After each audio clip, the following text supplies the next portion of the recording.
حضرت امام مالک کہتے ہیں میں غریب کا بیٹا تھا۔ اکثر دین پڑھنے والے غریبوں کے بیٹے ہوتے ہیں۔ امیروں کے بچے ایف ایس سی پڑھتے ہیں، بی ایس سی پڑھتے ہیں، ٹیکنالوجی پڑھتے ہیں۔ غریبوں کے بچے دین پڑھتے ہیں، اور پھر امیروں کو ممبریاں ملتی ہیں، غریبوں کے بچوں کو اللہ ممبر عطا فرماتا ہے، مصلی رسول اللہ دیتا ہے۔ حضرت سیدنا امام ابو مالک فرماتے ہیں میں غریب کا بیٹا تھا اور میری 6-7 بہنیں، میں اکیلا بھائی تھا۔ آپ فرماتے ہیں میرے ابا جی فوت ہو گئے۔ میری امی پکڑ کے مجھے ایک دھوبی کی دکان پہ لے گئی، کہنے لگی اسے کپڑے دھونے کا طریقہ بتا دے، سلیقہ سمجھا دے، یہ بھی ایک چھوٹی سی لانڈری کی دکان کھول لے گا، میری بیٹیوں کا پیٹ پالے گا۔ دھوبی کہنے لگا ٹھیک ہے، میں 2-3 درہم بھی دوں گا مہینے کے، اور جب کام سیکھ جائے گا تو تنخواہ بڑھ جائے گا۔ امام ابو مالک رحمت اللہ علیہ فرماتے ہیں میں بہنوں کے لیے روزی کمانے نکلا، میں بیوہ ماں کے سر پہ بوجھ اتارنے کے لیے نکلا، میں غربت کے عالم میں نکلا۔ رستے میں امام اعظم کا مدرسہ تھا، فرماتے میں وہاں چمکتے چہرے دیکھتا، لیکن اپنی غربت کو دیکھ کے میں آگے بڑھ جاتا، پریشان ہوتا کہ میں کیسے علم حاصل کروں گا۔ آپ فرماتے امام صاحب مجھے اکثر دیکھتے، ایک دن امام اعظم باہر نکلے، مجھے کھڑے ہوئے دیکھا تو قریب بلایا، سینے سے لگایا، ماتھا چوما، کیا نام ہے؟ میں نے کہا ابو مالک میرا نام ہے۔ کہا تمہیں پڑھنے کا شوق ہے؟ کہا بڑا شوق ہے۔ کہنے لگے چل آ جا پڑھا کر، آ جا مدرسے میں پڑھا کر۔ کہتے میں سارا دن وہاں پڑھتا، گھر سے کام کرنے آتا، سارا دن امام اعظم کے پاس پڑھتا رہتا۔ مہینہ آیا تو میری اماں کہنے لگی تنخواہ لاؤ۔ میں نے کہا امی جی تنخواہ تو وہ دے گا جو ڈیوٹی پہ جاتا ہو، میں تو پڑھنے جاتا ہوں۔ کہتے اماں گھر سے نکلی اور بڑے غصے کے ساتھ نکلی، کہنے لگی مولوی نے میرا بچہ خراب کر دیا، میرا بچہ خراب کر دیا، میں کام پہ بھیجتی تھی، اس نے کس چکر میں ڈال دیا، مسلوں سے بھی کبھی پیٹ بھرا ہے، کام بھی تو کرنے چاہیے نا۔ کہتے امام اعظم کے سامنے کھڑی ہوئی، امام صاحب بڑے امیر کبیر آدمی، اربوں خربوں پتی تھی، اور پھر اتنے بڑے عالم فقیر، سارا بغداد، سارا کوفہ، سارا مصر سلوٹ کرتا ہے۔ بی بی آئی اور تیل جملے عورتوں کا طریقہ ہوتا ہے، کہنے لگی مولوی تیری سفید داڑھی، تیرا اتنا نام، تجھے خیال ہی نہیں آیا؟ میں بیوہ عورت ہوں، تو نے میرا بچہ خراب کر ڈالا، میری یتیم بچیاں روٹی کہاں سے کھائیں گی، مسلوں سے بھی کبھی پیٹ بھرا ہے؟ کہتی اتنے سخت جملے کہے، پر قربان جاؤ امام اعظم سنتے رہے اور مسکراتے رہے۔ کہنے لگے میری غلطی ہے، میری غلطی ہے، میری غلطی ہے، بی بی بھول گیا تھا، غلطی ہو گئی۔ بی بی کہتے تیری امام صاحب سنتے رہے، جب غصہ اتر گیا تو کہنے لگے اماں تیرا غصہ اتر گیا ہے؟ اتر گیا ہے۔ کہنے لگے تیرا بیٹا بڑا نیک ہے، تیرا بیٹا بڑا لائق ہے، تو اسے پڑھنے دے۔ کہنے لگے چپ کر بے مولوی، یہ پڑھے گا تو میں روٹی کہاں سے کھاؤں گی؟ امام صاحب کہنے لگے مجھے بتائے گی تیرے گھر کا خرچہ کتنا ہے؟ اس نے ایک لفظ پہ 3 دینار کا، ایک روایت ایسی بھی لکھی ہے بزرگوں نے، کہنے لگی 40 درہم ہے، اور اماں کہتی میں نے جان بوجھ کے زیادہ بتائے، حالانکہ میں کناب کا خرچہ کرتی تھی، لیکن جب کھلا ڈولا کرے تو وہ والا خرچہ بتایا۔ میں نے کہا 40 درہم خرچہ ہے، تو دے گا؟ تو کہتے امام اعظم کہنے لگے اماں تجھے لینے نہیں آنا پڑے گا، پہلی سے پہلے تیرے گھر میں پہنچ جایا کریں گے، یکم سے پہلے آئیں گے۔ او بھائیو کہاں استاد ملتے ہیں، کہاں استاد ملتے ہیں، کہاں وہ لوگ ملتے ہیں جو دعائیں مانگتے، التجائے کرتے، پیار کرتے۔ گزر گیا وہ دور، اب تو سوٹ لینے کا دور ہے، مٹھائیاں لینے کا دور ہے، ہاتھ ڈلوانے کا دور آیا ہے۔ اب کون پوچھتا ہے؟ اب تو پوچھتے تو میرے لیے کیا لایا ہے؟ حضرت سیدنا امام اعظم ابو حنیفہ رحمت اللہ علیہ 1 دن نہیں، 2 دن نہیں، 4 دن نہیں، 5 مہینے نہیں، 20 سال تک، کہنا آسان، بولنا آسان، سننا آسان، 20 سال تک امام ابو مالک کے گھر میں خرچہ دیتے رہے، وہ پڑھتے رہے۔ اماں کہنے لگی تو میرے بیٹے کو لگا تو لیا ہے تو پڑھ کے بنے گا کیا؟ حضرت امام اعظم فرمانے لگے بادشاہوں کے تخت پر بیٹھ کر بادشاہوں کے ساتھ کھانے کھایا کرے گا، ان کے ساتھ بیٹھ کے حلوہ کھائے گا، وقت آئے گا تو دیکھے گی۔ کہتے ہیں میرے امام انتقال کر گئے، وقت بیت گیا، ہارون رشید نے مجھے بلایا بغداد میں اور کہا میں آپ کو چیف جسٹس بنانے لگا ہوں۔ کہتے ہیں میں خوشی سے سجدے کرنے لگا، میں چیف جسٹس بنا۔ میں نے اپنی اماں کو خط لکھا کہ اماں بغداد آ جا، تیرے بیٹے کو اللہ نے بڑی شان عطا کر دی ہے۔ فرماتے ہیں ہارون رشید کی بیوی بڑی اولیاء کی، علماء کی بڑی فرما بردار تھی، محبت کرنے والی تھی، اس نے حلوہ بنا کے بھیجا، کھانا بنا کے بھیجا۔ ہارون رشید تخت پہ بیٹھ کے کھانے لگا تو کہنے لگا امام صاحب آپ بھی یہیں آ جائیں میرے ساتھ۔ کہتے ایک کونے میں وہ بیٹھ گیا، ایک میں بیٹھ گیا، بیچ میں کھانا رکھ لیا۔ اتنی دیر میں میری اماں بھی پہنچ گئی، 2 لقمے کھائے تھے کہ اماں آ گئی۔ جب اماں نے مجھے تخت پہ بیٹھے دیکھا، ایک یتیم، ایک لوارث، ایک بن باپ کا بچہ، وہ کل تک جو بہنوں کے لیے 4 دینار نہیں لا سکتا تھا، تخت پہ بیٹھ کے جب روٹی کھاتے دیکھا تو اماں تڑپ گئی، روئی، چیخیں ماری۔ میں نے کہا اماں کیا ہوا؟ کہنے لگی بیٹا مجھے تیرا استاد یاد آ گیا ہے، اس نے کئی سال پہلے کہا تھا اسے دین کا علم پڑھنے دے، اسے فقیہ بننے دے، یہ بہت آگے جائے گا۔ دیکھ آج اللہ نے تجھے کتنی شان عطا کی ہے۔ کہا بیٹا یہ کمال تیرا نہیں، یہ امام اعظم ابو حنیفہ کا کمال ہے، یہ ان کا کمال ہے جنہوں نے تمہیں یہاں تک پہنچایا۔ میرے بھائی اپنی پوری زندگی حضرت امام اعظم ابو حنیفہ نے، آج تو اساتذہ کرام، اساتذہ مجھ سے ایک ٹیچر کہنے لگے حضرت جی دل نہیں لگتا، بے سکونی سی ہے، کچھ بتلائیں۔ تو میں نے کہا کلاس میں کوئی یتیم بچہ ڈھونڈ لیں، کوئی لاوارث بچہ ڈھونڈیں، اس کی وردی اپنے ذمہ لے لیں، کتابیں اپنے ذمہ لے لیں، اس کا خرچہ اپنے ذمہ لے لیں، روز جیب میں ٹافیاں ڈال کے جایا کرے کہ غریب کو دینی ہے۔ پر میں 2 مہینے یہ والا وظیفہ بھی پڑھ کے دیکھیں، اللہ آپ کو سکون عطا کرے گا۔ یہ بھی کہنے لگے بڑی ٹھنڈک ہوئی ہے، بڑا سکون ملا ہے، بڑی تابعداری۔ میں نے کہا آپ لفظوں سے سکون چاہتے ہیں، وہ لوگ خدمت کر کے سکون لیتے۔ کوفے کا ایک امیر آدمی تھا، پھر غریب ہو گیا۔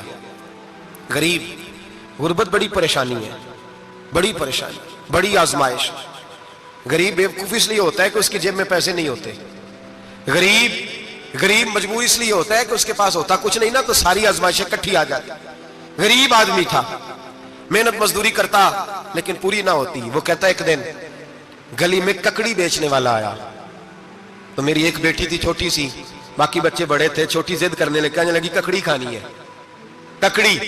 کہتا میں پریشان ہو گیا، دل ٹوٹ گیا، بیٹی نے سوال کیا ہے۔ فرماتے میں نے سوچا کس کے پاس جاؤں، کسی اور کے پاس مجھے سمجھ نہ آیا، میں سیدھا امام اعظم کے پاس چلا گیا۔ یہ شخص ہے جو مجھے دے گا بھی اور میرا پردہ بھی رکھے گا، مجھے دے گا بھی اور میرا، بولیے، میرا یہ پردہ بھی رکھے گا، یہ رسوا نہیں کرے گا، یہ فوٹو نہیں کھچائے گا، یہ فوٹو کھچا کے پہلے دن فیس بک پہ نہیں لگائے گا کہ میں غریبوں میں تھیلے بانٹ رہا ہوں، یہ اسی وقت اخبار والوں کو نہیں بلائے گا ایک تھیلا اور 6 اخباروں میں تصویریں، یہ اس طرح نہیں خیرات دے گا۔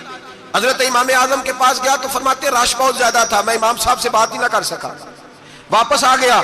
امام صاحب نے بندہ بھیجا، فرمایا پتہ کر یہ بندہ کسی ضرورت کے لیے آیا تھا، رش کی وجہ سے بات نہیں کر پایا۔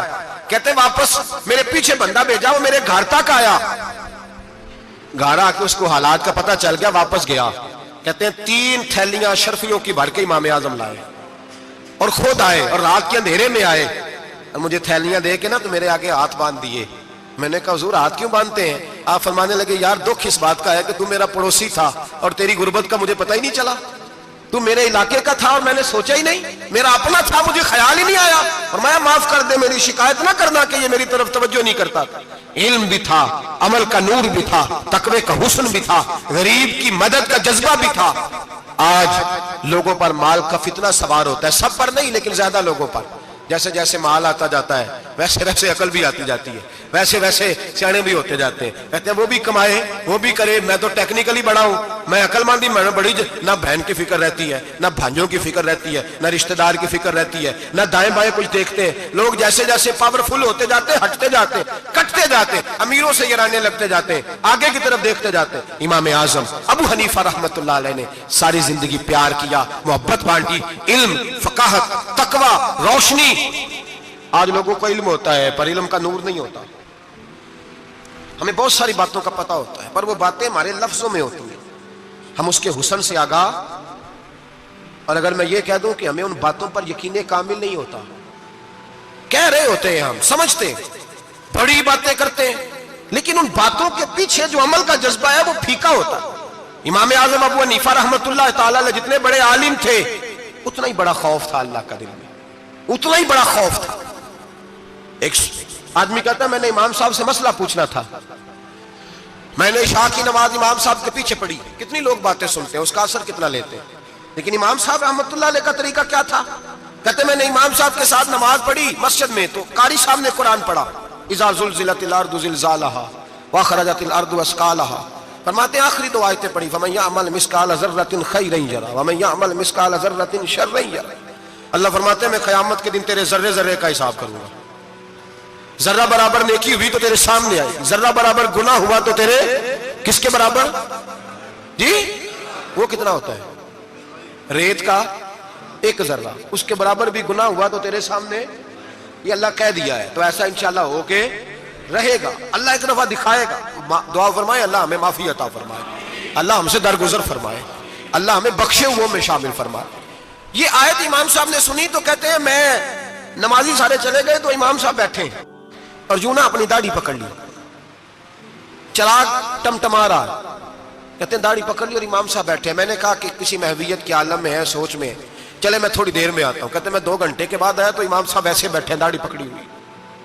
میں نے کہا ٹھہر کے آتا ہوں. میں پھر 1-1.5 گھنٹے کے بعد گیا تو ویسے ہی بیٹھے. کہتے ہیں تہجد کا وقت ہو گیا, میں مسجد میں گیا تو چراغ ٹمٹمانے لگا, ختم ہونے کے قریب آ گیا. امام صاحب بیٹھے ہیں. اب میں نے دیکھا کہ آنکھیں آنسوؤں سے بھری ہوئی ہیں اور اپنی داڑھی پکڑ کے کھینچ رہے ہیں اور کہتے ہیں یا اللہ تو اگر ذرے ذرے کا حساب لے گا تو ابو حنیفہ تو الجھ جائے گا. اے اللہ تو ذرے ذرے کے بارے میں پوچھے گا تو میں تو نہیں جواب دے سکتا. خدا بندہ اس طرح کر, میرے ان سفید بالوں پہ رحم کھا. اے اللہ میرے بڑھاپے پہ مہربانی فرما, مجھ سے نہ ذرے ذرے کا پوچھنا, میں بڑا کمزور ہوں, میں نہیں جواب دے سکتا. مولا مجھ سے درگزر والا معاملہ کر. کہتے تڑپ رہے ہیں امام صاحب. فجر کی اذان ہوئی تو امام صاحب نے دائیں بائیں دیکھا, میں پیچھے کھڑا تھا. میں نے کہا حضور ساری رات ہی گزر گئی, آپ ایک آیت سن کے پریشان رہے اور میں روزانہ 20 تقریریں سنتا ہوں, درجنوں حدیثیں سنتا ہوں, مجھے تو اثر نہیں ہوتا. آپ فرمانے لگے مجھے تیرے معاملے کا نہیں پتا, لیکن مجھے اگر تو نے دیکھ لیا ہے تو کسی کے ساتھ ذکر نہ کرنا مجھے. اور فرمانے لگے پھر تو نیک آدمی ہوگا, تجھے نہیں خیال آتا, تو میں تو جانتا ہوں من آنم کے من دانم, پتہ سارا ہے سردار نو کی دیا نا, میں تو جانتا ہوں نا, مجھے خبر ہے, لہٰذا میں نہیں حساب دے سکتا, تیرا نہیں مجھے پتا. جتنا میرے بھائی علم زیادہ اتنا خوف بھی. حضرت عبداللہ ابن مسعود فرماتے ہیں زیادہ باتیں کرنے والا عالم نہیں ہوتا, اللہ سے زیادہ ڈر جانے والا عالم ہوتا ہے. جو آدمی لمبی چوڑی گفتگو کرے وہ فقیہ نہیں, وہ اللہ سے ڈرنے والا نہیں, بلکہ جس کو وہ بات کرے تو تھوڑی کرے, ڈر کے کرے, خوف کے ساتھ کرے. اللہ کی خشیت جس کے دل میں ہو وہ بڑا عالم ہوتا ہے. حضرت امام اعظم ابو حنیفہ رحمت اللہ علیہ مالدار تھے اور اپنے مال میں سے حصے نکالتے تھے. امام صاحب فرمایا کرتے تھے میں نے چند 1000 درہم رکھ دیے. حضور کس لیے؟ فرمایا لوگوں کو قرضہ دینے کے لیے. نبی پاک صلی اللہ علیہ وسلم نے فرمایا قرضہ لینے والے کو منع کیا ہے, فرمایا قرضہ ایک قید ہے, بغیر مجبوری کے نہ لینا. اب لینے والے بھی احتیاط نہیں کرتے, فٹافٹ قرضے کے پیچھے بھاگتے. بڑی مجبوری ہو تو قرضہ لیں, فرمایا مقروض قیدی ہوتا ہے, قرضہ لینے سے بچو. اور دینے والے کو کیا کہا؟ فرمایا اگر سامنے والا تنگ دست ہو نا, تنگ دست, تو اسے مہلت دو. جتنی تم مہلت دو گے اللہ اتنے پیسے روز صدقہ کرنے کا ثواب عطا فرمائے گا. اگر تنگ. ایک صاحب مجھے کہنے لگے, میں نے رمضان شریف میں نا قرضے کے والے سے یا کچھ عرصہ پہلے کسی موقع پر قرض کے والے سے کو بات کی. ایک صاحب مجھے کہنے لگے حضرت صاحب جیسے کسی کو لینا ہوئے نا 20,000 تو انہوں ترا کے لئی دے, تو جی 20 کروڑ لینا ہوئے تو پھر نہیں ترایا جاتا. میں نے کہا کیوں؟ کہنے لگے 20,000 والا بندہ ماڑا ہوتا ہے نا, جہاں 20 کروڑ کھا گیا وڈی مگرمچھ ہوتا ہے, انہوں ترایا جا سکتا, وہ دے کے بندے ترلے ہی کر دے, چل بھائی کیویں دے سکنا ہے. وہ جو 20,000 والا نا ماڑا بندہ کہتے تو دینے نے کہ تیرا بندوبست کریے, کہتے چل صاحب جمعرات لے آؤ کسی طریقے, جمعرات ماڑا ہے نا. نبی پاک نے کیا فرمایا؟ حضور نے فرمایا تجھے پتہ چل جائے کہ تنگ دست ہے تو مہلت دے, جتنے دن تو اس سے پیسے نہیں لے گا اتنے ہی پیسے روز صدقہ کرنے کا ثواب دیا جائے. اب لوگ جو تگڑی موٹے مگرمچھ ہیں ان کو مہلت دیتے ہیں, وہ کہتے ہیں جا جتھو لب نہیں لے, پھر کہتے ہیں نہیں آپ بتائیں آپ کیسے دے سکتے. اور ماڑا بندہ انہیں 2,000 دینا دکان کا, اس کو دکاندار کہتا ہے کل سائیکل لے کے تب گزرنا, میرے آگے سے اگر پیسے دینے ہیں تو میں نے سائیکل رکھ لینا. ڈرنا چاہیے اللہ پاک, ہمیں پتہ ہوتا ہے سامنے والا غریب ہے, تنگ دست ہے, مجبور ہے, اسے مہلت دینی. امام صاحب کہتے ہیں میں نے کچھ پیسے رکھے ہوئے تھے, پس منظر یہ تھا کہ غریب لوگ آتے ہیں تو میں ان کی مدد کروں گا. امام اعظم ابو حنیفہ نے ایک بندے سے پیسے لینے تھے اور حال یہ تھا کہ آپ دھوپ میں کھڑے تھے, ساتھ اس بندے کا مکان تھا. لوگوں نے کہا حضرت دیوار کے سائے میں ہو جائے. فرمانے لگے اس سے پیسے لینے ہیں, اگر سائے میں کھڑا ہوا تو سود میں شمار ہو جائے گا, میں اس سے فائدہ نہیں لے سکتا.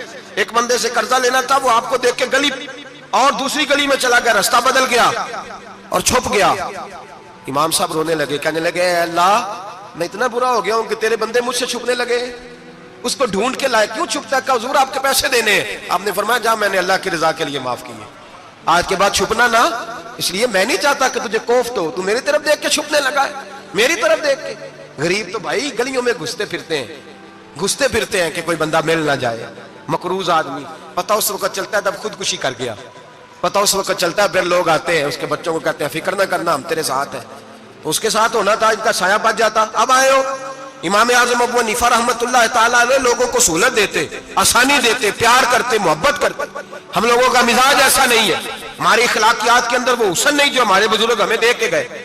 اور پھر چھوٹی چھوٹی باتوں میں حقوق العباد کا خیال کرتے, چھوٹی چھوٹی باتوں. ہم تو گالی دے کے بھی کہتے ہیں نا چل کیا ہو گیا, گالی دی ہے نا. میں نے دیکھا ہے سائیکل والے کی ٹکر اگر پجارو والے کے ساتھ ہو جائے تو معافی سائیکل والے نے مانگنی ہے, کیونکہ وہ سائیکل پہ بیٹھا ہے نا, اس کی غلطی یہ ہے کہ وہ سائیکل پہ بیٹھا ہے، معافی سائیکل والے نے مانگنی ہے، پجاروں والا نہیں مانگے گا۔ ہو سکتا ہے سائیکل والا اٹھ کے کہے جناب مجھ سے غلطی ہو گئی، مجھے پتہ ہی نہیں تھا کہ آپ تھے، ورنہ میں آپ کے آگے نہ آتا۔ سائیکل والا مجبور ہے کیونکہ اس کے پاس پجارو نہیں، اور پجاروں والا تو شیشہ نہیں نیچے کرتا، کہتا دھوپ آئے گی، گاڑی بڑی مشکل سے ٹھنڈی کی ہے، نیچے اتر کے ملازم کہتا ہے اس کو پوچھو اگر کوئی 200-400 کا نقصان ہوا تو 500 دے دو۔ مزاج ہے امام اعظم ابو حنیفہ رحمۃ اللہ علیہ، عالم، حقوق العباد کا چھوٹی چھوٹی، آپ کے شاگردوں میں سے کسی کے چہرے پر شکن آتا تو 20 بار پوچھتے کوئی پریشانی ہے میرے بیٹے کو، کیا ہو گیا؟ ساری زندگی سایہ دار شجر کی طرح گزاری، ساری زندگی شاگردوں پر، مریدوں پر محبت کا سائبان رہا، ٹھنڈی چھاؤں رہی امام صاحب کی۔